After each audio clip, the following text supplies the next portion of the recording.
A naked mole rat will starve itself on purpose to feed a queen. It is not related to closely enough to justify the cost under the math. Evolution is supposed to run. A large share of a colony exists for the sole purpose of dying first. Not might die. Exists to die first.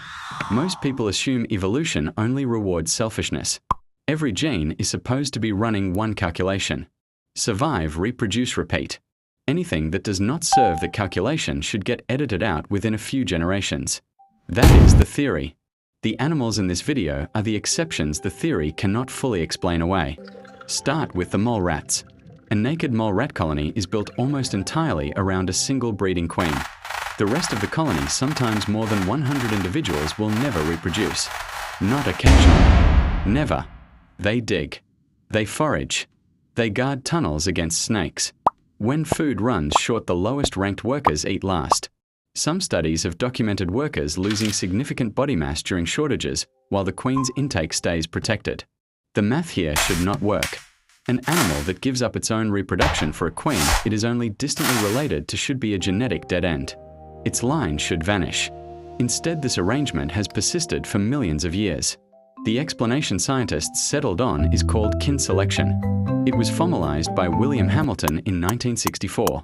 The idea is simple to state and strange to think about. A gene does not need its specific carrier to reproduce. It only needs copies of itself to keep showing up in the next generation. If a worker mole rat shares enough genetic material with the queen's offspring, sacrificing its own reproduction can still be the better bet mathematically than reproducing on its own. Hamilton even wrote it as an equation. Help a relative if the benefit to them multiplied by your relatedness to them outweighs the cost to you.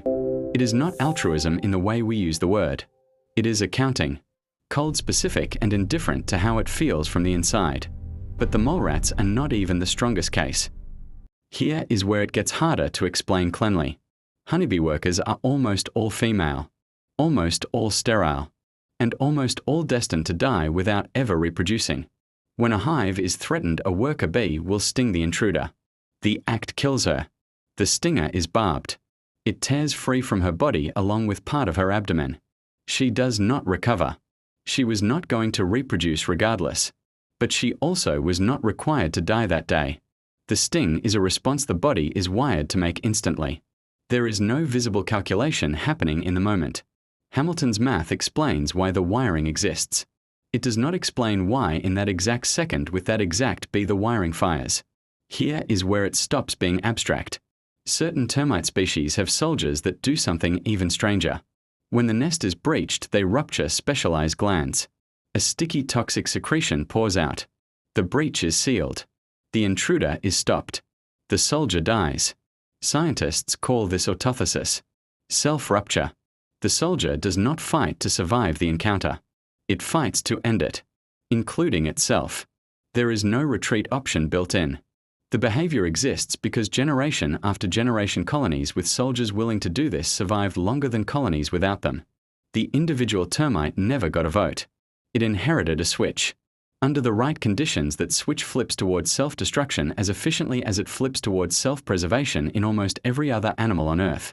This is the part that is difficult to sit with. In most of the animal kingdom, the survival instinct is nearly absolute. The deer runs. The fish flees. The bird scatters. Self-preservation is the default. It is so universal that scientists treat exceptions as something that requires a special explanation. And here they are. 3 completely different lineages. Rodents, insects, and another insect lineage unrelated to the first. All arriving at the same override. Not because they are noble. Not because they care. Because the math of evolution, repeated over millions of generations, sometimes produces individuals whose genetic success is better served by death than by survival. What ties all 3 together is not loyalty. It is relatedness. A naked mole rat worker, a honeybee, and a termite soldier. All live surrounded by close genetic relatives. More closely related than most animals will ever encounter in their entire lives. That concentration of shared genes is what makes the sacrifice mathematically sound instead of senseless. Remove the genetics. Place the same behavior among strangers. And it becomes a waste. The behavior is not generous. It is targeted. It only works because of exactly who benefits from it. So when you watch a bee die defending a hive, or imagine a termite soldier sealing a breach with its own body, the instinct is to call it heroic, selfless, but the reality underneath is colder, and in its own way more remarkable. Nothing about that act required courage. It required millions of years of a specific equation repeatedly favoring the same outcome. For that moment, for that animal, the sacrifice was never a choice. It was a number that finally became positive. And maybe that is stranger than heroism itself. A body built gene by gene, generation by generation, designed to end itself for the sake of something it would never live to see. Thanks for watching.